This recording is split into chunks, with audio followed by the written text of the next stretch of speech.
«Начало» – один из документальных фильмов, который НТРК Ингушетия представит на Золотой башне. Картина рассказывает об этапах становления республики, начиная с древнего государства дзурдзуков до современности, и каким образом нашим предкам удалось сохранить народ как этнос. Фильм о создании ингушской государственности, начиная с древних веков.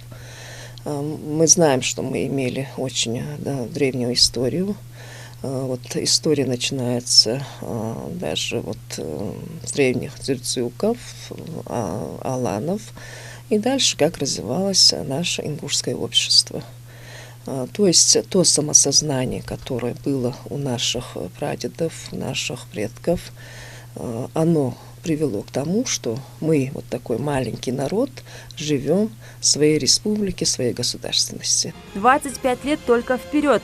Фильм Алексея Ковтуна также будет представлен на кинофестивале. Картину приурочили к 25-летию образования республики. Безусловно, в 50 минут четверть века очень трудно уместить, но автору это удалось. В первую очередь нас интересовала разница. То, что было 25 лет назад, и то, что в республике происходит в последние несколько лет. Даже визуально картинка, кто будет смотреть фильм, даже визуально картинка будет очень сильно разниться. То есть, во-первых, показать это, во-вторых, ответить на вопрос, благодаря чему и благодаря кому, в первую очередь, ведь историю у нас движут люди, благодаря кому такая разница стала возможной.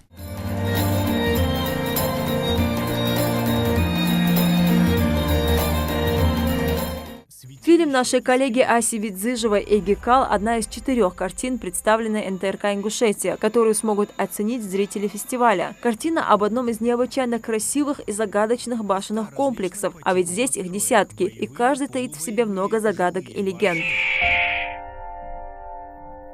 И действительно, Эгикал – то место, о котором должны узнать все. Исторические данные говорят о том, что именно отсюда в средние века началось расселение ингушей. Документальный фильм «Мохк» Хусена Плиева также будет показан на фестивале. Республика представит на нем 6 картин. Всего планируется презентовать более 30 фильмов по разной тематике от 12 стран-участниц. В этом году намечается очень интересная программа.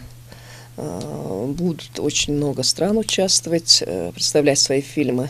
И думаю, что всем нашим зрителям будет очень интересно входить в эти залы, в которых будут просмотры этих конкурсных фильмов.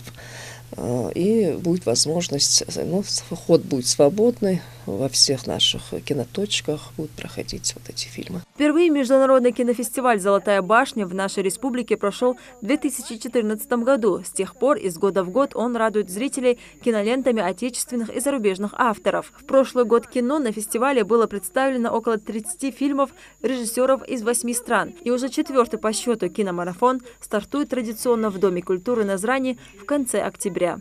Лейла Гайсанова, Магомед Урусханов, Мухаммед Миржоев. Новости 24.